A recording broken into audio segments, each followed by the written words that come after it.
फिर अचानक महल का विशाल गेट अपने आप खुल गया। टुनटुनी बिना डरे महल के अंदर चली गई।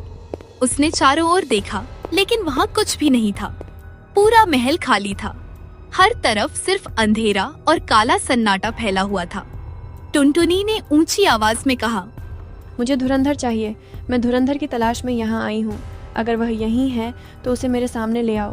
तभी पूरे महल में एक डरावनी आवाज गूंजने लगी। धुरंधर यहाँ नहीं है। तुरंत यहाँ से चली जाओ, वरना अपनी जान से हाथ धो बैठोगी।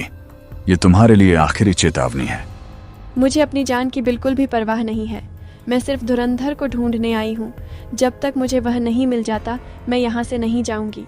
अगर ऐसा है तो अब अपनी जान की रक्षा खुद करना। यहाँ आने की बहुत बड़ी कीमत चुकानी पड़ेगी। इतना सुनते ही अचानक टुनटुनी के पैरों के नीचे की जमीन गोलाकार आकार में खुल गई। वह संभल भी नहीं पाई और सीधे नीचे एक विशाल गुफा जैसे गड्ढे में जा गिरी। टुनटुनी ने उठकर सामने देखा। उसके सामने एक विशाल और भयानक दानव खड़ा था। उसकी लाल चमकती आंखें, लंबे नुकीले दांत और डरावना चेहरा देखकर कोई भी डर जाता, लेकिन टुनटुनी बिल्कुल भी नहीं डरी। दानव जोर से हंसते हुए बोला, तुमने यहाँ आकर बहुत बड़ी गलती की है। अब तुम यहाँ से जिंदा वापस नहीं जा सकोगी। मैं तुम्हें यहीं खत्म कर दूंगा। टुनटुनी ने आत्मविश्वास के साथ कहा, इतना घमंड मत करो। जीत हमेशा ताकत से नहीं, बल्कि हिम्मत और सच्चाई से होती है। आओ देखते हैं हम दोनों में सबसे ज्यादा शक्ति किसके पास है। तो फिर तैयार हो जाओ। अब तुम्हारा अंत निश्चित है। मैं भी पूरी तरह तैयार हूँ। आज फैसला हो जाएगा कि जीत किसकी होगी। इतना कहते ही दोनों एक दूसरे की ओर तेजी से दौड़े और टुनटुनी तथा दानव के बीच भयंकर युद्ध शुरू हो गया। I won't let you overpower me!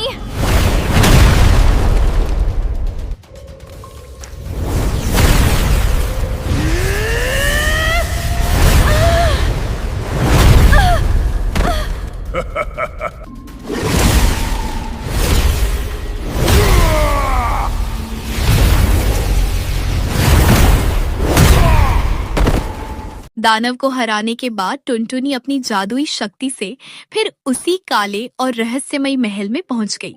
चारों ओर गहरा अंधेरा और डरावना सन्नाटा छाया हुआ था। टुनटुनी ने ऊंची आवाज में कहा, मुझे धुरंधर चाहिए। अगर धुरंधर मेरे सामने नहीं आया तो मैं इस पूरे काले महल को तहस नहस कर दूंगी। चाहे मुझे किसी से भी लड़ना पड़े, मैं पीछे नहीं हटूंगी। टुनटुनी, तुम सचमुच बहुत शक्तिशाली हो। तुमने मेरे भयानक दानव को भी हरा दिया, लेकिन तुमने अच्छा नहीं किया। अब तुम्हें मेरे दूसरे योद्धा का सामना करना होगा। अगर तुम उसे हरा दोगी तभी आगे बढ़ पाओगी। इतना सुनते ही टुनटुनी के सामने एक अजीब सा जीव प्रकट हुआ। उसका शरीर किसी बड़े फल की तरह गोल था, लेकिन उसकी आंखों में खतरनाक चमक थी। वह जीव मुस्कुराकर बोला, तुम्हारा अगला प्रतिद्वंद्वी हूँ। मैंने तुम्हारी ताकत के बारे में बहुत सुना है। आओ, आज मैं भी देखता हूँ कि तुम में वास्तव में कितनी शक्ति है। मैं किसी भी चुनौती से नहीं डरती। अगर तुम मेरे रास्ते में आए हो तो तैयार हो जाओ। इतना कहते ही टुनटुनी ने उस जीव पर जोरदार हमला कर दिया। अंदाजा नहीं है। देखते ही देखते दोनों के बीच भयंकर महायुद्ध शुरू हो गया। दोनों एक दूसरे पर लगातार शक्तिशाली वार करते रहे। काफी देर तक युद्ध चलता रहा, लेकिन आखिर में वह रहस्यमयी जीव टुनटुनी पर भारी पड़ गया और उसने टुनटुनी को हरा दिया। टुनटुनी मुस्कुराकर बोली, तुमने मुझे हराया जरूर है, लेकिन ये मेरी शक्ति का केवल पहला चरण था। अब मेरी असली ताकत देखने के लिए तैयार हो जाओ। इतना कहते ही टुनटुनी ने अपनी जादुई शक्तियां बढ़ानी शुरू कर दी। उसके शरीर से तेज प्रकाश निकलने लगा। कुछ ही क्षणों में पूरा काला महल चमकदार रोशनी से भर गया और वहाँ का अंधेरा मिटने लगा। इसके बाद दोनों के बीच फिर से भयंकर युद्ध शुरू हुआ। इस बार टुनटुनी पहले से कहीं अधिक शक्तिशाली थी, लेकिन लंबी लड़ाई के बाद भी वह उस रहस्यमयी जीव को हरा नहीं सकी। टुनटुनी गुस्से में बोली, तुम दिखने में छोटे हो, लेकिन तुम्हारी शक्ति बहुत बड़ी है। अब मैं अपनी पूरी ताकत का इस्तेमाल करूंगी। इस बार मैं तुम्हें बिल्कुल नहीं छोड़ूंगी। यह कहकर टुनटुनी ने अपनी पूरी शक्ति एकत्र की और पूरे बल से उस जीव पर हमला कर दिया। दोनों के बीच फिर एक भयंकर महायुद्ध हुआ। इस बार टुनटुनी का प्रहार इतना शक्तिशाली था कि वह रहस्यमयी जीव हार गया और जमीन पर गिर पड़ा। टुनटुनी ने रहस्यमयी आवाज की ओर देखकर कहा, अगर तुम्हारे पास और भी कोई योद्धा है तो उसे भी भेज दो। मैं हर चुनौती का सामना करने के लिए तैयार हूँ, लेकिन मुझे धुरंधर चाहिए। मैं अपने गुरुदेव और गुरु माँ को निराश नहीं कर सकती। मैंने उनसे वचन दिया है कि मैं धुरंधर को ढूंढकर उनके पास वापस लेकर जाऊंगी। मैं अपना वचन हर हाल में पूरा करूंगी, इसीलिए अपने बाकी सभी शक्तिशाली योद्धाओं को भी भेज दो। ठीक है टुनटुनी, मैं तुम्हें धुरंधर दे दूंगा, लेकिन उसके बदले तुम्हें भी मुझे कुछ देना होगा। बताओ तुम्हें क्या चाहिए? अगर वह सही होगा तो मैं उसे देने के लिए तैयार हूँ। इस अंधेरे महल के अंदर आगे बढ़ो। कुछ दूर जाने पर तुम्हें एक गुफा दिखाई देगी। जैसे ही तुम उस गुफा में प्रवेश करोगी, तुम एक घने जंगल में पहुंच जाओगी। उस जंगल में एक आर्षि मुनि रहते हैं। उनके पास मेरी 3 दिव्य मणियां हैं।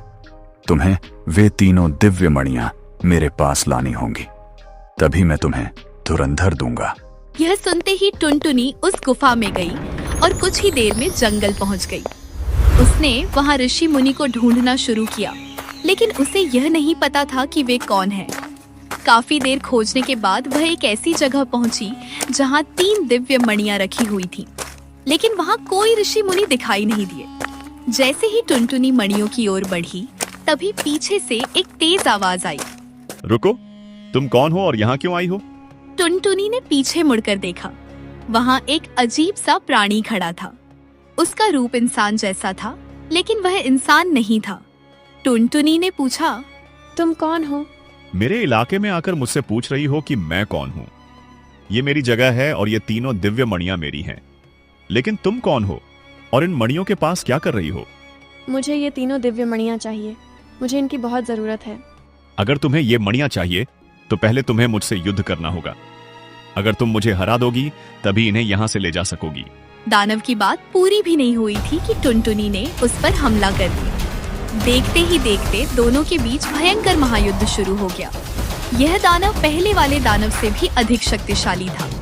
वह पल भर में अपना रूप बदल लेता था और हर बार अलग तरीके से टुनटुनी पर हमला करता था। टुनटुनी ने पूरी ताकत से युद्ध किया, लेकिन पहली बार वह हार गई। उसने फिर से अपनी शक्ति जुटाई और दोबारा युद्ध किया, लेकिन दूसरी बार भी दानव ने उसे हरा दिया। टुनटुनी ने हार नहीं मानी। उसने तीसरी बार पूरी शक्ति और आत्मविश्वास के साथ युद्ध किया। इस बार लड़ाई पहले से भी अधिक भयंकर हुई। अंत में टुनटुनी ने अपनी संपूर्ण शक्ति का प्रयोग किया और दानव को हरा दिया। दानव के हारते ही उसका डरावना रूप गायब हो गया। वह अपने असली रूप में आ गया। अब वह एक साधारण व्यक्ति था। उस व्यक्ति ने हाथ जोड़कर कहा, देवी, आपका बहुत बहुत धन्यवाद। आपने मुझे इस श्राप से मुक्त कर दिया। आप तो दानव से इंसान बन गए हैं। आप कौन हैं और दानव के रूप में क्यों थे? मेरा नाम अमित है।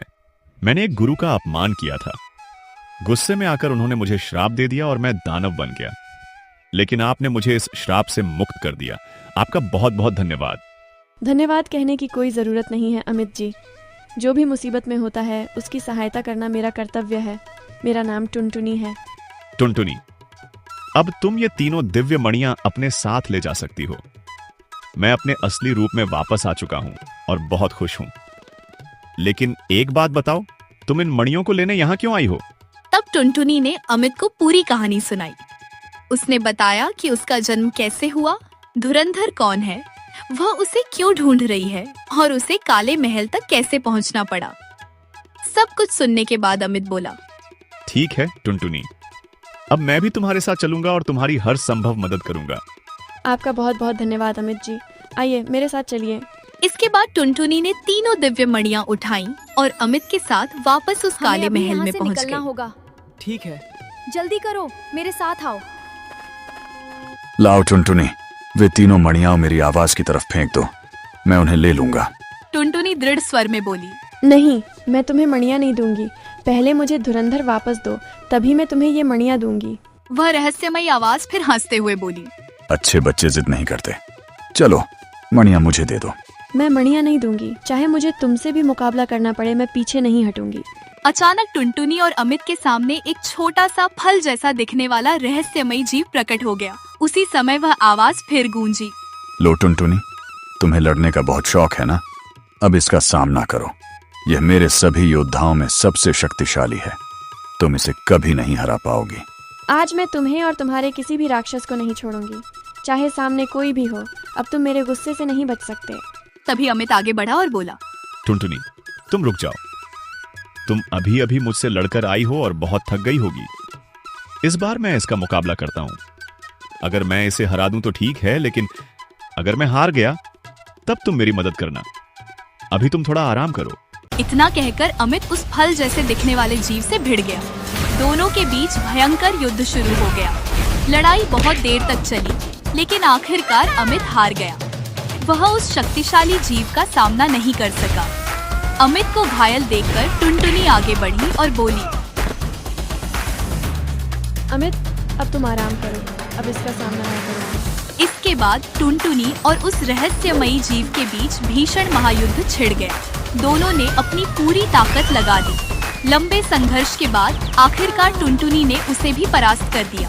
जैसे ही वह फल जैसा दिखने वाला जीव हार कर गायब हुआ, अचानक वहां अप्सरा के गुरुदेव प्रकट हुए। वे मुस्कुराते हुए बोले, बहुत बढ़िया टुनटुनी, आखिर तुमने सभी कठिन परीक्षाएं पार कर लीं। तुम सचमुच बहुत शक्तिशाली हो। अब केवल तुम ही अपनी गुरु माँ अप्सरा का अधूरा कार्य पूरा कर सकती हो। आप कौन हैं और मेरी गुरु माँ अप्सरा को कैसे जानते हैं? बेटी, मैं ही तुम्हारी गुरु माँ अप्सरा का गुरु हूँ। मैं इन काली शक्तियों के जाल में फंस गया था। मुझे मुक्त करने का यही एक उपाय था। इसलिए मैंने धुरंधर को उसके गांव से अपने पास बुला लिया था। मुझे पता था कि अप्सरा और तांत्रिक बाबा उसे खोजते खोजते यहाँ तक जरूर पहुंचेंगे, लेकिन परिस्थितियां ऐसी बनी कि उन्होंने तुम्हारा निर्माण किया। आज तुमने न केवल मुझे मुक्त कराया, बल्कि धुरंधर को भी आजाद करा दिया। टुनटुनी ने इधर उधर देखा और पूछा, लेकिन गुरुदेव, धुरंधर कहाँ है? बेटी, धुरंधर इस महल के बाहर तुम्हारा इंतजार कर रहा है। चलो उसके पास चलते हैं। जब महल के बाहर पहुंचे, वहां धुरंधर सुरक्षित खड़ा हुआ था। इसके बाद सभी लोग उस स्थान पर पहुंचे जहां अप्सरा और तांत्रिक बाबा मौजूद थे। धुरंधर को सुरक्षित देखकर अप्सरा की आंखों में खुशी के आंसू आ गए। तांत्रिक बाबा भी बहुत प्रसन्न हुए। उन्होंने टुनटुनी से कहा, टुनटुनी बेटा, मुझे तुम पर बहुत गर्व है। तुमने वह कार्य पूरा कर दिखाया जो हम दोनों भी नहीं कर सके। तुम्हारी वजह से धुरंधर सुरक्षित वापस लौट आया। धुरंधर हाथ जोड़कर बोला, आप लोगों का बहुत बहुत धन्यवाद। आपने मुझे उस अंधेरी दुनिया से मुक्त कराया। लेकिन अब मेरी एक विनती है, जिस राक्षस को श्राप मिला था, कृपया उसे भी उसके असली रूप में वापस ले आइए। अप्सरा ने अपने गुरुदेव की ओर देखा और हाथ जोड़कर बोली, गुरुदेव, मैंने उस राक्षस को श्राप दिया था जिसके कारण वह राक्षस बन गया और धुरंधर की दुनिया में पहुंच गया। अब धुरंधर चाहता है कि मैं अपना श्राप वापस ले लूं, लेकिन मैं यह कार्य आपके आशीर्वाद के बिना नहीं कर सकती। इसी कारण मैंने और तांत्रिक बाबा ने मिलकर टुनटुनी का निर्माण किया था। बेटी अप्सरा, मुझे सब कुछ पता है। मुझे यह भी मालूम है कि धुरंधर पर चोरी का झूठा आरोप लगा। उसने अपनी किस्मत को कोसा, फिर वह राक्षस के पास पहुंचा और अंत में तुम्हारे पास आया। मैं सब कुछ देख रहा था, लेकिन बंधन में होने के कारण कुछ कर नहीं सकता था। इसलिए मैंने धुरंधर को अपने पास बुलाया। मुझे विश्वास था कि तुम उसे खोजते खोजते यहाँ तक आओगी और उसी के साथ मेरी भी मुक्ति हो जाएगी। मुझे तुम पर बहुत गर्व है। यह सुनकर अप्सरा भावुक होकर बोली, गुरुदेव, क्या मैं केवल आपकी शिष्या हूँ? क्या मैं आपकी बेटी नहीं हूँ? आपने ही मुझे बचपन से पाला है। गुरुदेव ने मुस्कुराकर उसके सिर पर हाथ रखा और बोले, ऐसी बात मत कहो बेटी। तुम मेरी शिष्या से ज्यादा मेरी बेटी हो और अब तो मेरी दो बेटियां हैं, तुम और टुनटुनी। अब चलो उस राक्षस को भी उसके श्राप से मुक्त कर देते हैं। इसके बाद सभी उस स्थान पर पहुँचे जहाँ वह राक्षस कैद था। सभी को देखकर राक्षस पश्चाताप करते हुए बोला, अप्सरा जी, मुझे माफ कर दीजिए। मुझसे बहुत बड़ी गलती हो गई। मेरा इरादा आपको दुख पहुंचाने का नहीं था। कृपया मुझे इस श्राप से मुक्त कर दीजिए। गुरुदेव, कृपया बताइए कि इसे श्राप से कैसे मुक्त किया जाए। बेटी अप्सरा, जिस शक्ति का निर्माण तुम और तांत्रिक बाबा कर चुके हो, अब वही शक्ति इसे आजाद कर सकती है। टुनटुनी बेटा, अपनी सारी शक्तियाँ एकत्र करो और इस राक्षस को मेरे श्राप से मुक्त कर दो। इसे इसका असली स्वरूप वापस दिलाओ। जी गुरु माँ, अभी करती हूँ। टुनटुनी ने अपनी आंखें बंद की, ध्यान लगाया और अपनी समस्त दिव्य शक्तियाँ एकत्र कर ली। देखते ही देखते एक तेजस्वी प्रकाश चारों ओर फैल गया। उस प्रकाश ने राक्षस को घेर लिया। कुछ ही क्षणों में अप्सरा का श्राप समाप्त हो गया और राक्षस अपने असली मानव रूप में वापस आ गया। वह भावुक होकर सभी के चरणों में गिर पड़ा और बोला, आज आपने मुझे नया जीवन दिया है।